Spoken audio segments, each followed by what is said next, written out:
একটা কথা মনে রাখবেন, নিন্দা কাপড়ে কিন্তু ফিন্দে।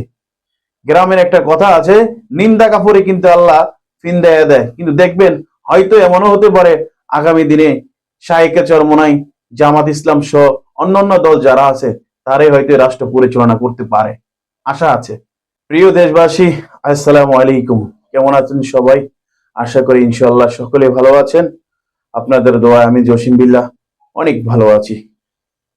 দীর্ঘদিন যাবৎ সোশ্যাল মিডিয়া জামাত চরমনে নিয়ে অনেকের অনেক রকমের কথা, অনেকের বাজো গালিগালাজ শায়েক চরমনাইকে নিয়ে নানান তালের কথা বলতেছেন, দেখতেছি।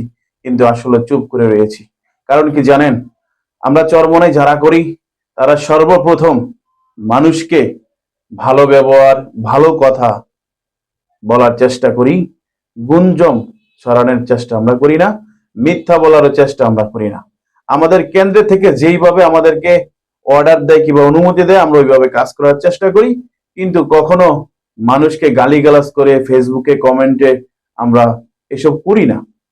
কিন্তু আশা করি আমাদের একদল ভাইরা আছেন, হলুদ মিডিয়ার যে সমস্ত ভাইগুলো আছেন, সব সময় মিথ্যা প্রচার করে ভিউর জন্য বারবার বারবার পীর সাহেব চরমোনাই জামাতকে নিয়ে নানান তালের কথা বলে অপমান অবদস্থ করতেছেন। আসলে কিন্তু ঠিক না। একটা কথা মনে রাখবেন, নিন্দা কাপড়ে কিন্তু ফিন্দে। গ্রামের একটা কথা আছে, নিন্দা কাপড়ে কিন্তু আল্লাহ ফিন্দাইয়া দেয়। কিন্তু দেখবেন হয়তো এমনও হতে পারে আগামী দিনে শায়েকে চরমোনাই, জামাত ইসলাম সহ অন্যান্য দল যারা আছে তারাই হয়তো রাষ্ট্র পরিচালনা করতে পারে, আশা আছে। এমন কিছু আশা দেখা যাচ্ছে। কিন্তু অনেকে অনেক রকমের কথা বলতেছেন যে চরমোনাই আলারা খারাপ, জামাত ইসলাম খারাপ। তাই ভাই ভালো কে বলেন তো আমারে? এদেশের বেশিরভাগ মানুষই দুর্নীতির সাথে জড়িত। এদেশের বেশিরভাগ মানুষই খারাপের সাথে জড়িত। এদেশের বেশিরভাগ মানুষই মানুষের সাথে প্রতারণা করার জন্য জড়িত। পীর সাহেব চরমোনাই সবসময় চেষ্টা করে কিভাবে মানুষগুলোকে খারাপ থেকে ফিরিয়ে আল্লাহর কাছে জড়িয়ে দেওয়া যায়। জামাত সবসময় চেষ্টা করে মানুষগুলোকে খারাপ থেকে ফিরিয়ে আল্লাহর সাথে জড়িয়ে দেওয়া যায়। এইভাবে সবসময় তারা দিনের কাজ করার চেষ্টা করে। আর যে সমস্ত হলুদ মিডিয়া গুলো চরমোনাই জামাত নিয়ে নানান তালের কথা বলতেছেন, যে 12 দল 13 দল জামাতকে বাইর করে দিছে চরমোনাই, চরমোনাইকে জামাত বাইর করে দিছে। আসলে ভাই এরকম কিছু না। আলহামদুলিল্লাহ তারা 100 থেকে 100 ঠিক আছে। কিন্তু যখন তারা এই দেশ পরিচালনার জন্য 12 দল 10 দল 8 দল যখন একত্রিত হয়েছে, একটু এদিক এদিক হবে, এটাই স্বাভাবিক। কারণ এদিক এদিক না হলে জিনিস কখনো গোছ হয় না। আর গোছ হইতে হলে একটু সময়ের প্রয়োজন আছে। তার মাঝখান দিয়ে হলুদ মিডিয়া ভাইরা আপনারা যেইভাবে প্রচার করে শায়েকে চরমোনাইকে গালিগালাজ করতেছেন, যেইভাবে প্রচার করে জামাতকে ব্যঙ্গ করতেছেন, যেভাবে প্রচার করে আরো রাজনৈতিক দল আছে তাদেরকে অপমান অবদস্থ করতেছেন, এগুলা কিন্তু ঠিক না। কারণ উপরে একজন আছেন তিনি কিন্তু দেখতেছেন।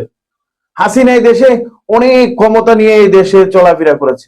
হাসিনা অনেক জোর গলায় কথা বলেছে, অনেক রকমের নানান তালের কথা বলেছে আমাদেরকে নিয়ে, ওলামাই কেরামদেরকে নিয়ে, জাতিকে নিয়ে। একটি কথার বিনিময়ে কিন্তু হাসিনা পতন হয়ে গেছে। যে রাজাকার শব্দটি লাগিয়ে ওলামাই কেরামদেরকে জেলে, কারাগারে এবং আয়নাঘরে বন্দি করে রেখেছে স্বৈরাচার হাসিনা, ঠিক ওই একটি শব্দের দ্বারাই আল্লাহ তাআলা কিন্তু তাকে বাংলাদেশ থেকে বিতাড়িত করেছে। কিন্তু বেশি বাড়াবাড়ি ভাই ভালো না। আমাদেরও মুখ আছে, আমাদেরও জবান আছে। আমরা সবসময় চেষ্টা করি কন্ট্রোল রেখে মিডিয়ার জগতে কাজ করার জন্য। সোশ্যাল মিডিয়া অনেক দিন যাবত কাজ করি ভাই, ভিউর জন্য না। আমার কথা হলো, আমার একটা কথা, আমার একটা ইসলামিক বয়ান, ইসলামিক সঙ্গীত শুনে মানুষের যদি দিল বা অন্তর নরম হয়, মানুষ যদি ইবাদত করে, এটা আমার চাওয়া পাওয়া। তার বাইরে কিছু নেই ভাই। ভিউ দিয়ে টাকা কামানোর চিন্তা ভাবনা করে সোশ্যাল মিডিয়া কাজ করতে আসিনি। লক্ষ লক্ষ টাকা খরচ করতেছি মিডিয়ার পিছনে, বিনিময়ে কিছু পেইতেছি না। যদি আল্লাহ তাআলা কোনো একদিন দেয়, এই প্রত্যাশা। আমি জসিম বিল্লাহ আছি আপনাদের সাথে। আল্লাহ হাফেজ।